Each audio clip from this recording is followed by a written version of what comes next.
নমস্কার বন্ধু, সুপ্রভাত সবাইকে, শুভ সকাল।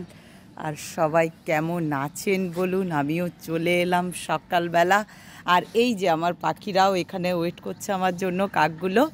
আর আপনাদেরকে অবশ্যই ভবতারিণীর মন্দির দেখাবো, কিন্তু তার আগে এদেরকে না খেতে দিলে আমার যে খুবই পাপ হবে। পাপ না মানে ওরা একটা ভাববে যে বাবা দুটো খেতে দিচ্ছে, তা কতবার কত কি বলবে। তাহলে ওরা খেয়ে নিক, তারপর আপনাদেরকে অবশ্যই আমি দেখাবো মা ভবতারিণীর মন্দির।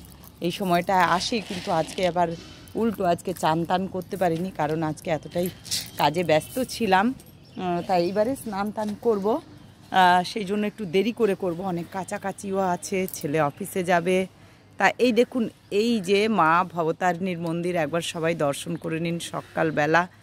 জয় মা ভবতারিণী। দেখুন আপনারা পরিষ্কার মন্দিরটা দেখতে পাচ্ছেন, দেখার চোখ থাকলেই দেখতে পাবেন। যদি মনে হয় যে আমার লক্ষ্যটা মন্দিরটাকে দেখবো, তাহলে অবশ্যই আপনারা বুঝতেই পাচ্ছেন। দেখুন মন্দির কিন্তু দেখা যাচ্ছে সুন্দরভাবে। আর আমার যারা বন্ধু আছেন, আমার বন্ধুরা সবাই সেই লক্ষ্যেই আছেন, এটা আমি গ্যারেন্টি দিয়ে বলতে পারি। আমার প্রতিটি বন্ধু খুব ভালো, খুব ভালো, প্রতিটি বন্ধু।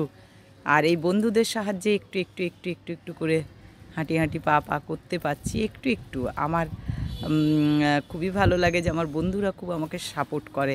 বন্ধু ভাগ্যটা আমার খুবই ভালো, এটাতেই আমি বুঝতে পারি।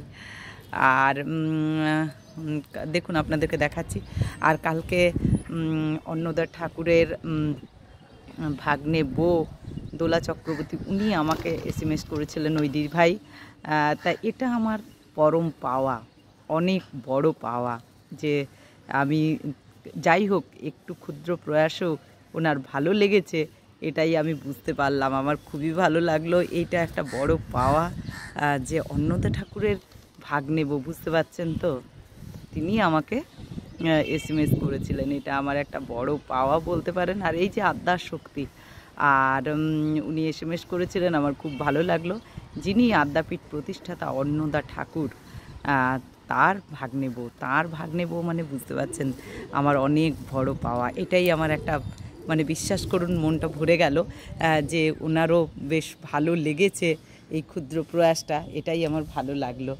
আর বন্ধুরা, আজকে এখনও এদেরকে জল দিইনি, গাছগুলোকে জল দিইনি, কারণ আমি আজকে বালতিটা আনিনি, জাস্ট খেতে দিতে এসেছি আর ঠাকুরকে প্রণাম করতে এলাম। আর অবশ্যই ছেলে বেরোবে, মানে অফিসে আসতে যাবে, সেই জন্য আমি করছি আর কি, এই তাড়াহুড়ো করছি। এসে আবার এদেরকে জল দেব ভালো করে, সেই জন্য আমি মানে জল দেওয়া নেই। দেখুন পাখিগুলো খাচ্ছে, এটাই আমার বেশ ভালো লাগছে। ওরা সবাই খাচ্ছে, ওরা খায়, পরে দিয়ে গেলেও খায়, কিন্তু সেই আনন্দটা করে খায় না। মানে সময়টা চেঞ্জ হয়ে গেলে ওদের আর তখন মানে খুব একটা খাওয়ার থাকে না, আগ্রহ থাকে না। তাই আমি চাইছি এবারে যে ওদেরকে আগে দিতে, ওরা যেন আমার আগে খেয়ে নেয়। আর সকালবেলা মনে হয় যে হ্যাঁ, ওদেরকে খাওয়াতে পারলাম, ভালো লাগলো। আর সবথেকে বড় ব্যাপার হলো ঠাকুরের কাছে এটাই চাওয়া, যে আমরা সবাই যেন ভালো থাকি, ওরাও যেন ভালো থাকে, পশু পাখিরাও যেন ভালো থাকে, এটাই একটা বড় চাওয়া। আর সকালবেলা মহামায়ের পোস্ট আমি করেছি, আপনারা ঘুম থেকে উঠেও দেখতে পাবেন, সকাল সকাল দেখতে পাবেন, আবার ঘুমোতে যাওয়ার সময়ও দেখতে পাবেন। যেহেতু আমি মহামায়ের কাছে থাকি, সেই জন্য আমি সবসময় চেষ্টা করি যাই, আর একই ভিডিও দিই না। একই ভিডিও দিলে ইউটিউব নিজেই সেটাকে করে দেয়, কারণ একই ভিডিও বারবার তো মানুষ দেখবে না। ছবি হয়তো মহামায়ার শাড়ি একটা পরেই অনেকগুলো ভিডিও করে নিই, মা একটা শাড়ি পরে আছেন, দেখুন গেলে তো অনেকগুলো ভিডিও করে আনি। হ্যাঁ, সেই জন্য আপনাদেরকে দেখাতে পারি বিভিন্ন রকম। আর মহামায়ার ইয়েটা খুবই ভালো লাগে, মানে কি বলবো, মহামায়ার আরতিটা দেখলে না আপনাদের প্রাণ ভরে যাবে। সকাল সন্ধে আরতিটা এত ভালো লাগে, আর মাকে দেখলেই ভালো লাগে। সব থেকে বড় ব্যাপার, মাকে দেখলেই ভালো লাগে। তারপরে যাই হোক, তা বন্ধুরা এখন এইটুকু। নেক্সট ভিডিও নিয়ে আমি আসছি, সুতপা সঙ্গে থাকবেন, আর সঙ্গে অবশ্যই রাখবেন। সবাই ভালো থাকবো একসাথে, এটাই আমার চাওয়া।